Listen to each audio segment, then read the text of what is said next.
Ahora vamos a ver cuáles son las fases en la resolución de problemas computables. Ya vimos todo lo que es la introducción, las definiciones que nos hacen falta.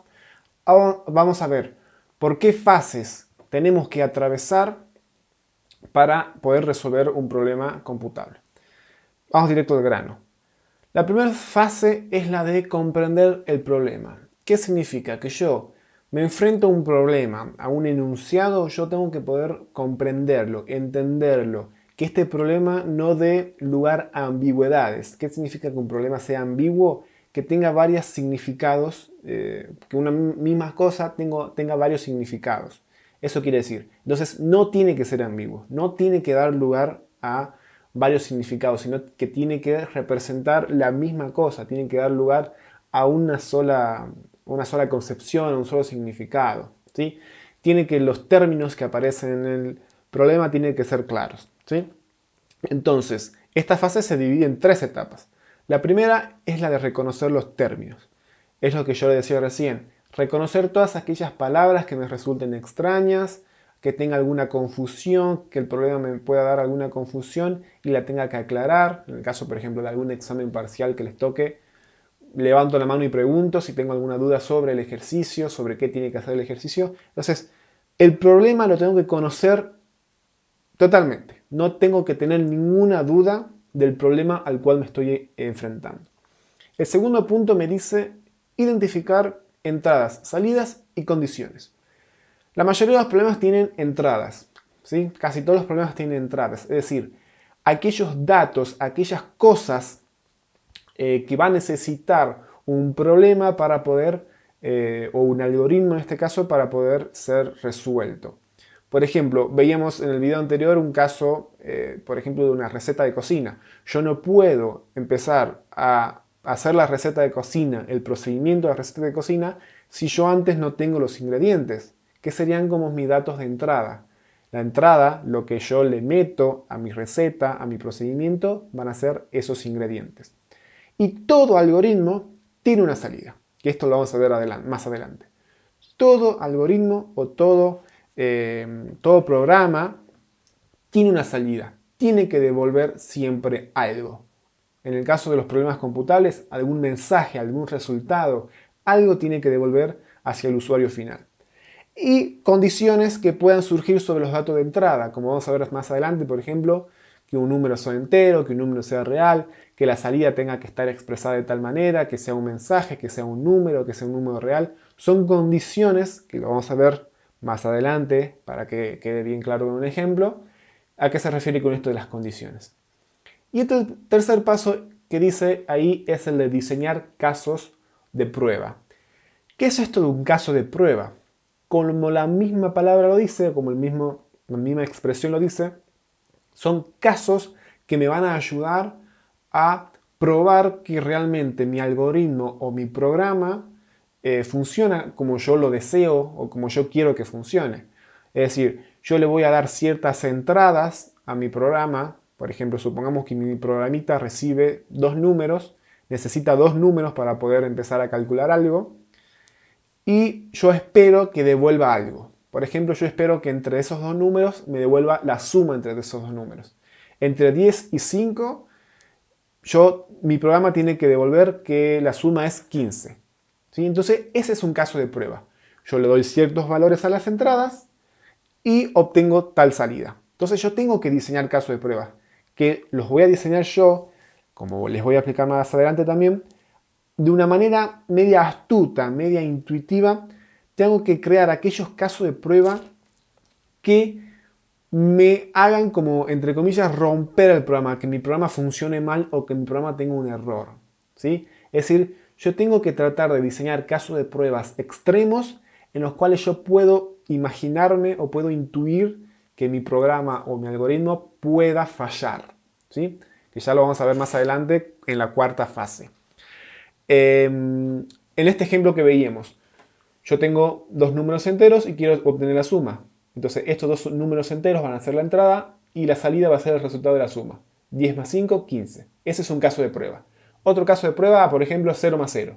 Es un caso de prueba medio extremo, ¿sí? Que muchas veces no lo hacemos porque nosotros A ver, esto es una realidad que les voy a contar en el mundo de la programación, y es que cuando nosotros creamos un algoritmo, creamos un programa, este algoritmo o este programa se convierte como nuestro hijo, como nuestra creación, como en algo que lo cuidamos con tanto amor que no queremos que falle. Es la realidad, y es la realidad que pasa entre los programadores. No queremos que falle, queremos que funcione perfecto. Entonces siempre nos tentamos a crear casos de prueba para hacer que mi algoritmo funcione.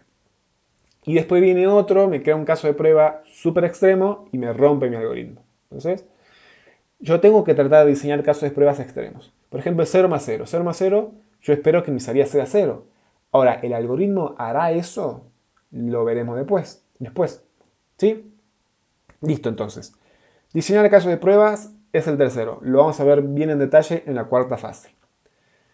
Segunda fase. Una vez que ya tengo bien claro el problema, tengo bien claro cuál es la entrada de mi problema, cuál es la salida y cuáles van a ser los casos de prueba que yo voy a utilizar posteriormente para probar si mi programa o mi algoritmo está funcionando bien, voy a seleccionar componentes. Es una fase de seleccionar componentes. Lo que se hace en esta fase es concebir un plan para ver cómo desarrollo, primero no cómo, sino qué tiene que hacer mi algoritmo, mejor dicho, qué tiene que hacer mi algoritmo para solucionar el problema dado. Todavía no me voy a meter en el cómo, todavía no voy a decir cómo lo voy a hacer. Traigo esto de acá, hago esto. No, primero voy a decir, mi algoritmo tiene que hacer esto, esto y esto para solucionar el problema. Es decir, tengo que concebir un plan, tengo que armar como mi plan de solución para luego desarrollar efectivamente el algoritmo. Entonces es el qué vamos a hacer primero. ¿Qué tiene que hacer mi algoritmo para solucionar el problema planteado?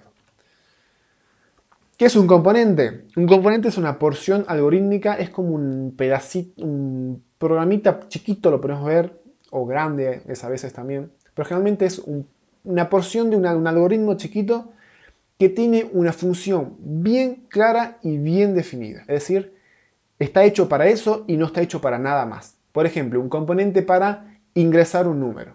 Yo sé que ese componente me ingresa un número y me ingresa un número, no me ingresa más nada.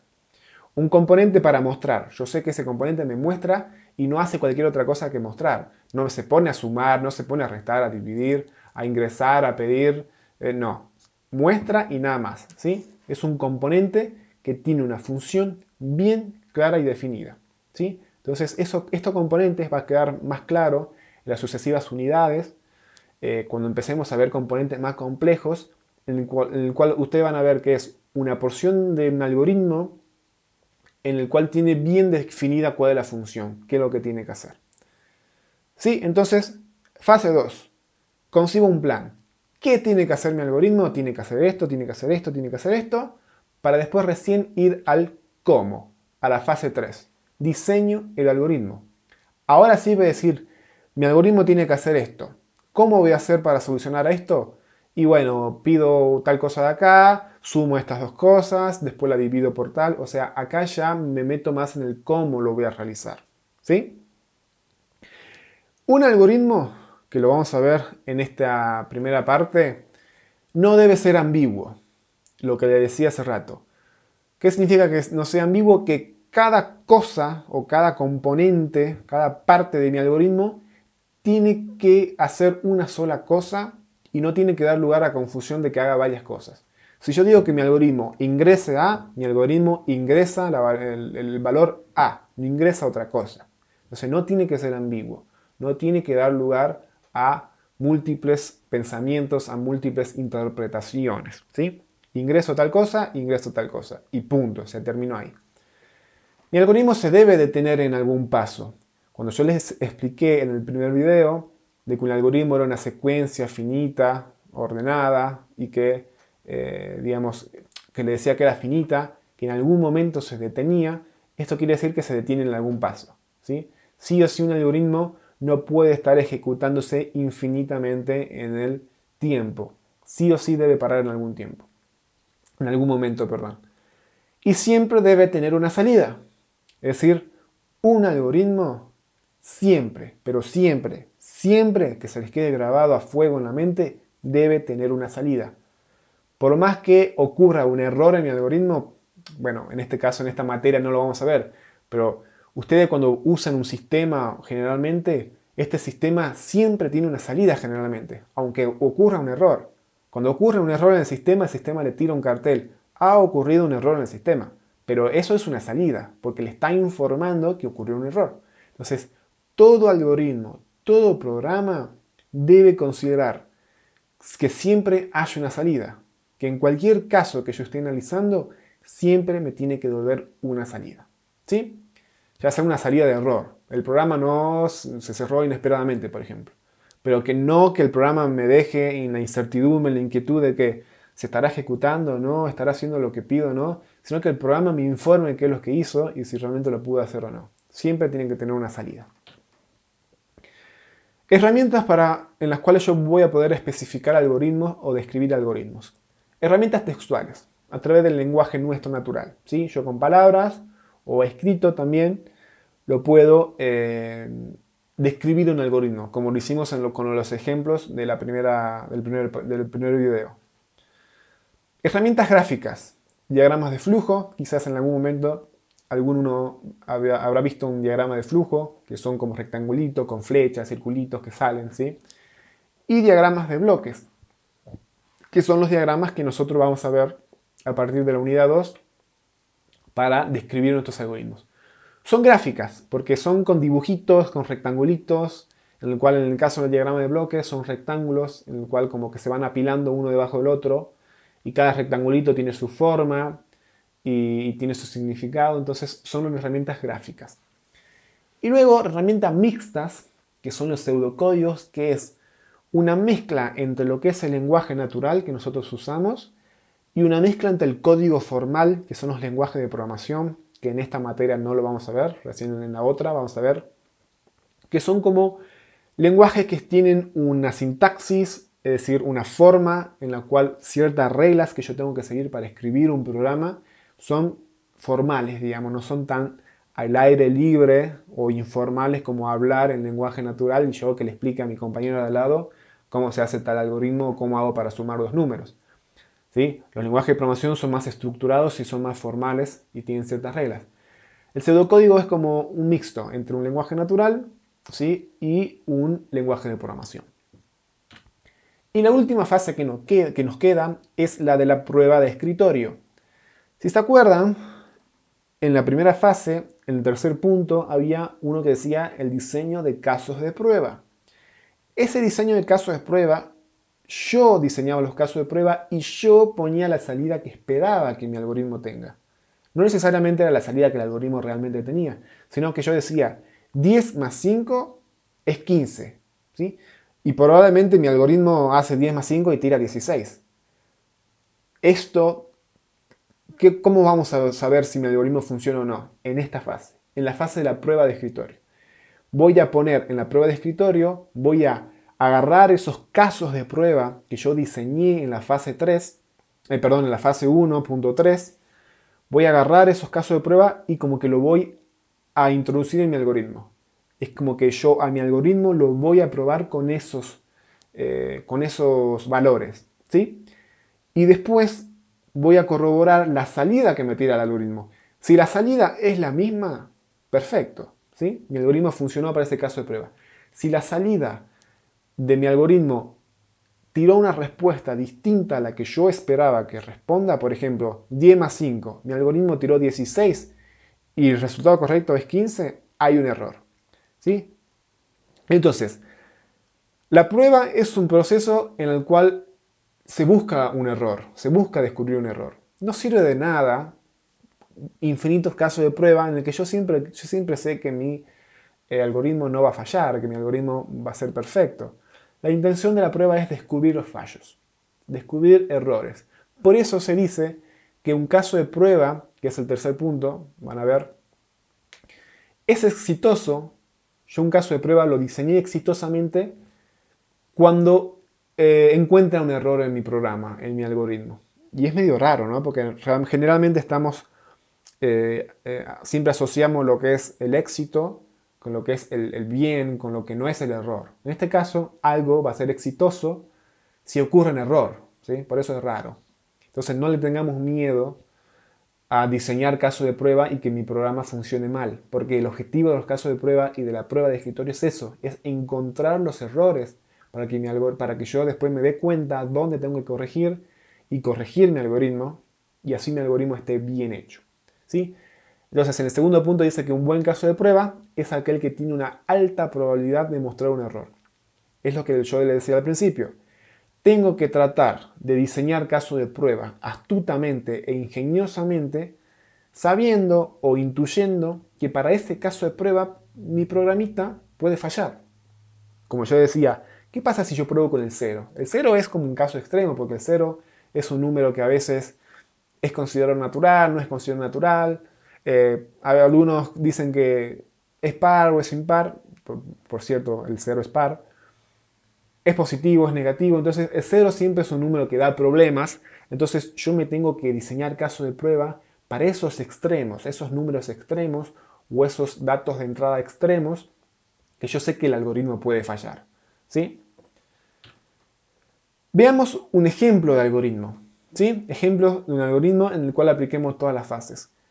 Aquí abajo lo que yo le puse son palabras que vamos a tener que empezar a usar y familiarizarnos con estas palabras, ¿sí? A la hora de diseñar algoritmos. Como la palabra ingresar. Ingresar es cuando yo ingreso o meto algún dato de entrada a mi programa. Por ejemplo, cuando ustedes en un sistema ponen su nombre, por ejemplo, eso es ingresar nombre, por ejemplo, o su apellido o su documento. ¿Sí? Eso sería como pedir, como que ustedes le están metiendo su nombre al programita. Entonces, eso es el ingresar. El ingresar es como pedir un dato al usuario. ¿Sí? El asignar, ya lo voy a explicar ahora en un rato, el concepto de variable. ¿Sí? El concepto de variable en la programación. Asignar significa, por ahora que les quede la frase, asignar un valor a una variable.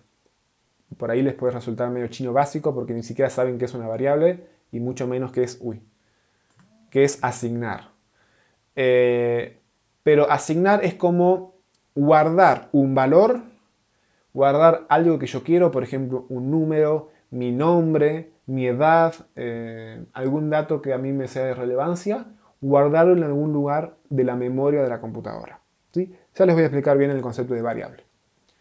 El tercero es mostrar. ¿Sí? Bueno, esa palabra no tiene mucha ambigüedad. Mostrar. Es como mostrar por pantalla.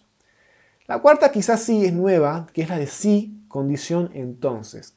Sí, condición, entonces, es lo que se llama una sentencia de una evaluación, una condición, una alternativa, en el cual si se cumple cierta condición, si esa condición es verdadera, si ustedes ya vieron lógica en matemática, si esa condición es verdadera, yo hago determinada tarea. Si no, hago otra.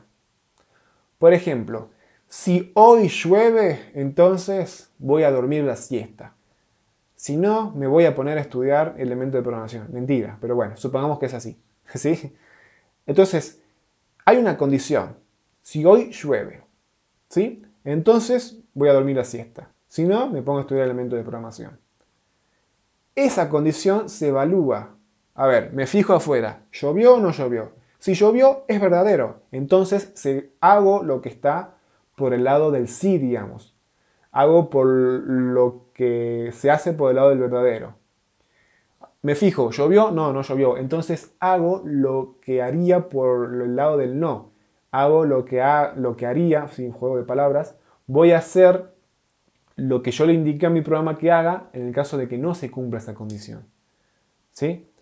Ya lo vamos a ver siempre mejor con el ejemplo. Y el repetir es una sentencia o es una palabra que me dice repetir una cierta cantidad de pasos o instrucciones tanta cantidad de veces. ¿Sí? Por ejemplo, yo digo repetir,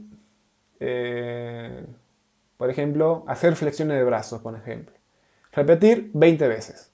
La instrucción, hacer flexiones de brazos y hacer abdominales. Esas dos instrucciones. Entonces, 20 veces voy a hacer flexiones abdominales, flexiones abdominales, flexiones abdominales. Es medio absurdo el ejemplo, pero es para asimilarlo con la vida diaria. Repetir, ¿sí? Es una sentencia que gira. Es como que Yo termino esa instrucción y vuelvo a la primera. Hago la primera a la segunda, vuelvo a la primera. Y así, cuando termino la última, vuelvo hasta que yo haga la última. Por ejemplo, haga la décima flexión y el décimo abdominal y terminé. Porque el repetir me dijo hacerlo 10 veces. ¿Sí? Siguiente ejemplo. Tengo dos números naturales, A y B. ¿Sí? Realizar la resta A menos B y mostrar si el resultado es un número positivo o no. Arranquemos con la fase 1. ¿Qué me decía la fase 1? Entender el problema, comprender el problema, reconocer términos. Veamos, yo leo el problema. ¿El problema es claro? ¿Me da lugar a alguna confusión? Yo lo leo, dados dos números naturales. Sé que es el concepto de natural, reconozco ese término, si no pregunto, busco, veo que es un número natural y una vez que lo tengo claro, continúo. A y B. Ya vamos a ver después qué es A y B. Realizar la resta A menos B. Eso parece que no es ambiguo, porque si a mí me hubiera dicho realizar la resta, y a mí por ahí me puede quedar la duda de ¿es A menos B o B menos A? ¿Sí? Entonces me tengo que sacar esa ambigüedad, esa duda. Y mostrar si el resultado es un número positivo o no. Ahí parece que no hay ninguna duda, ninguna ambigüedad. Veamos el segundo punto que me decía, datos de entradas, datos de salida, condiciones. ¿Cuáles son mis datos de entrada? ¿Qué necesita mi programa para empezar a funcionar? Los dos números, porque esos dos números tengo que restar. Entonces necesito A y B. ¿Sí? Esos son mis dos datos de entrada. ¿Cuál es el dato de salida? En este caso, si se fijan, es un cartel, porque me dice en la última parte mostrar si el resultado es un número positivo o no. No me pide mostrar el resultado de la resta, porque si me pidiera mostrar el resultado de la resta, yo diría dato de salida, el resultado de la resta. Pero en este caso me pide mostrar si el resultado es un número positivo o no. Entonces lo que yo mostraría es un cartel. Y los carteles se ponen así, entre dobles comillas. ¿Sí? El dato de salida es un cartel. El resultado es positivo, es un posible cartel. Pero ¿qué pasa si el resultado no es positivo? Tengo que analizar ese caso también. Como les dije, todo algoritmo debe tener una salida. Y tengo que analizar aquellos datos, aquellas salidas, digamos, todas las posibles salidas tengo que analizar. Y que cada salida, o que cada posible salida, tenga su correspondiente salida, valga la redundancia, ¿sí? Que muestre algo. Entonces, por eso hay un segundo cartel que me dice el resultado no es positivo. Entonces, es como que por ahora, si no me surge nada más, tengo las dos posibles salidas que puede tirar mi algoritmo.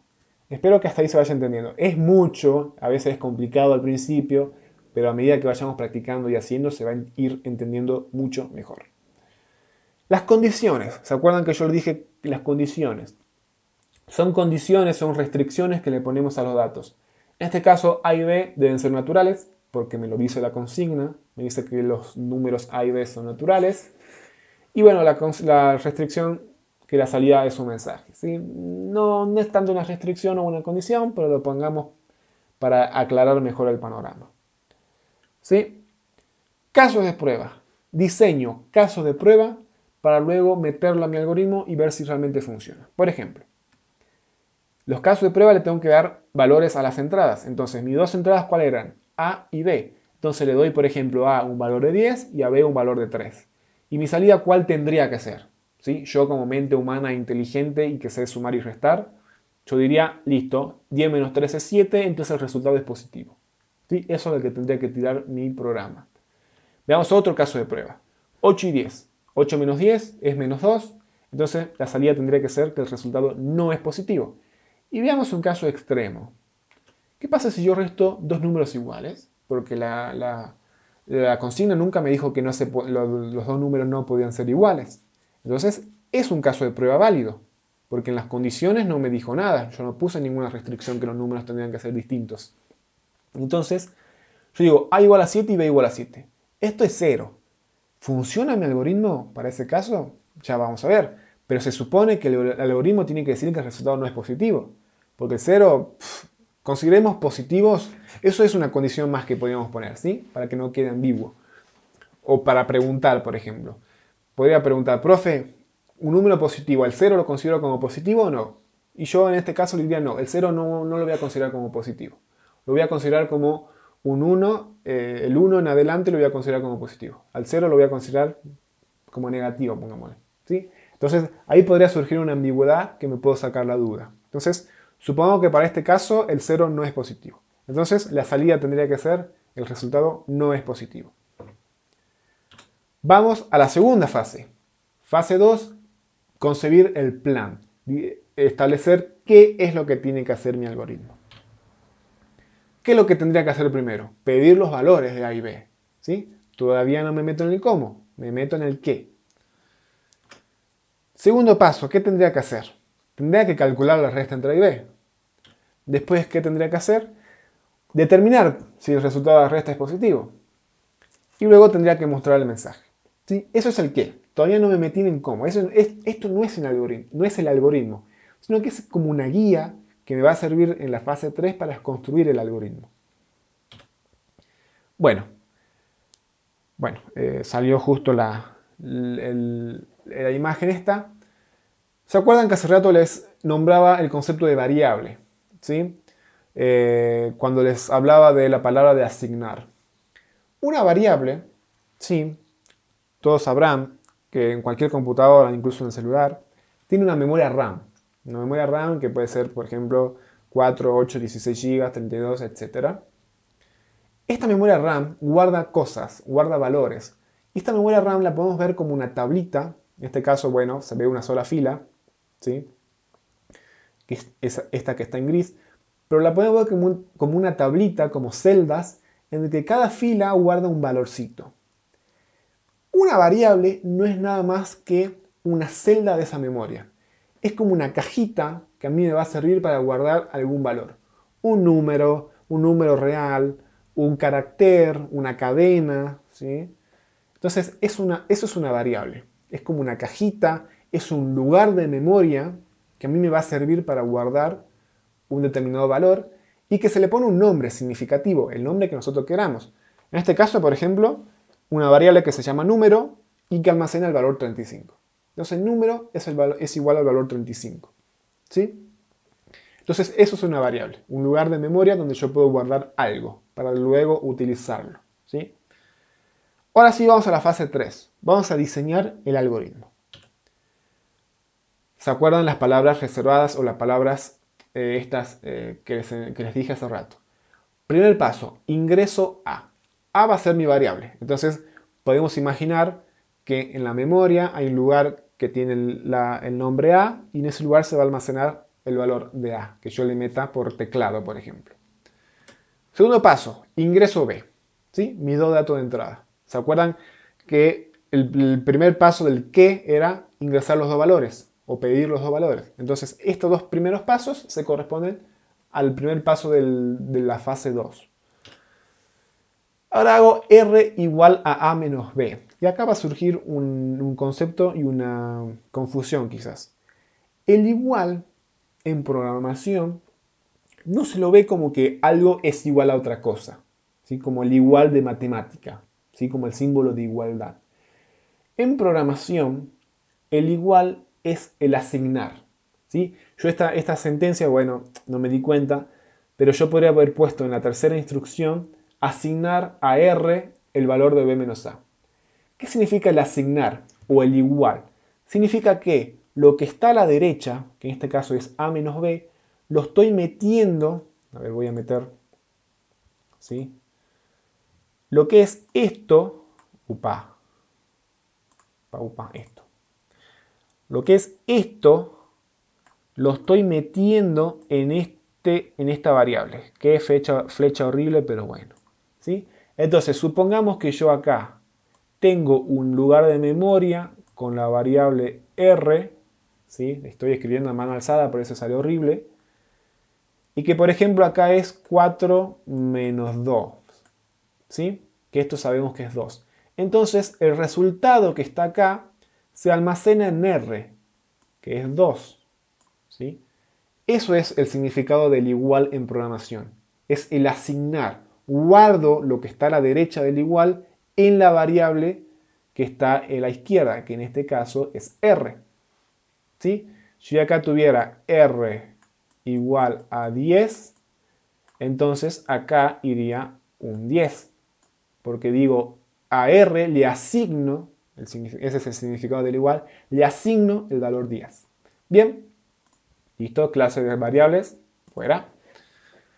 Entonces a R se le asignó el valor de A menos B. Entonces ahora R vale el resultado de la resta. Yo en R, en la variable R, guardé cuánto vale la resta. Y ahora viene esta condicional. ¿Se acuerdan que yo le decía de si llueve, hago tal cosa, si no, no hago nada? Entonces analizo. Como R vale el resultado de la resta, ahora yo pregunto, ¿cuánto vale R? Acá me faltó un entonces, ¿sí? Acá lo voy a escribir. Acá sería un entonces. ¿Sí? Bueno, se me corrió, pero bueno. El programita este de edición es medio complicado. Si R es mayor que 0, ¿qué hago? Si el resultado de la resta es mayor que 0, significa que es positivo. Entonces lo que voy a hacer, se corre así un poquito para la derecha para hacer de cuenta, o sea, para demostrar que esta instrucción está como dentro de esta, ¿sí? Es como que le digo que voy a hacer esto cuando se cumpla esto de acá arriba, ¿sí? Entonces, si R es mayor que 0, R es mayor que 0, si es verdadero que R es mayor que 0, significa que es positivo. Entonces, ¿qué hago? Muestro el mensajito. El número es positivo. Si no, ¿qué pasa? La condición fue falsa. Entonces tengo que hacer lo contrario. Mostrar un mensaje que me diga que el número es negativo. Hasta ahí, supongo que vamos perfecto. Última fase. Y esta lo voy a hacer desde acá. ¿Sí? Porque voy a necesitar editar la tabla. Voy a tener el código a mano. Y lo que voy a hacer es armar una tablita. Lo que se hace en la prueba de escritorio es armar una tabla. Y en esta tabla voy a poner como columnas todas las variables que están en mi programa. En este caso tengo la variable A, la variable B y la variable R. Y como última columna pongo la salida que tendría que tener mi algoritmo. La salida que va a mostrar hacia la pantalla.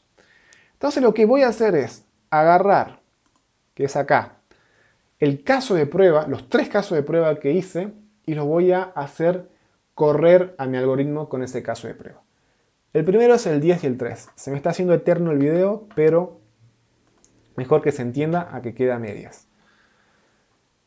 Entonces pongo ingreso A, esto sería así. Ingreso A, listo, me pediría por teclado ingreso A, 10. Ingreso B, ingreso el 3. Ahora, tercera instrucción, ¿sí? Voy paso por paso. Primero ejecuto la 1, después ejecuto la 2, ¿sí? ¿Se acuerdan la secuencialidad que yo tenía que seguir? Y ahora ejecuto la 3. ¿Qué me dice? Asignar a R el resultado de A menos B. A es 10 y B es 3. A menos B es 7. Entonces en R ahora vale 7. ¿Se va entendiendo? Cuarta instrucción. Si R es mayor que 0, acá le voy a escribir el entonces, así. Si R es mayor que 0, entonces analizo cuánto vale R. R es 7. ¿Es mayor que 0? Sí, es mayor que 0. Entonces, muestro el número es positivo. ¿Sí? Si no, no ejecuto el si no, porque ya ejecuté este. O se ejecuta este o se ejecuta el si no. No se ejecutan los dos a la vez, porque es o es verdadero o es falso. Entonces, mi caso de prueba coincide con la salida de la función, la salida de la prueba de escritorio. Sí, coincide. Entonces, para este caso de prueba, mi algoritmo funciona perfecto. ¿Sí? Para que no se haga tan extenso el video, los invito a corroborar los otros 2 casos de prueba. ¿Sí? A8 y B10 y A7 y B7 y verificar si realmente el programita está funcionando correctamente. Entonces, resumiendo, vimos las 4 fases importantísimas a la hora de resolver los problemas. ¿Sí? Por ahora vemos la resolución o los algoritmos de forma en una especie de pseudocódigo mezclado con lenguaje natural. A partir de la unidad que viene vamos a empezar a usar lo que son los diagramas de bloques, que es esta herramienta gráfica, que nos va a ser de gran utilidad y son de fácil lectura, ¿sí?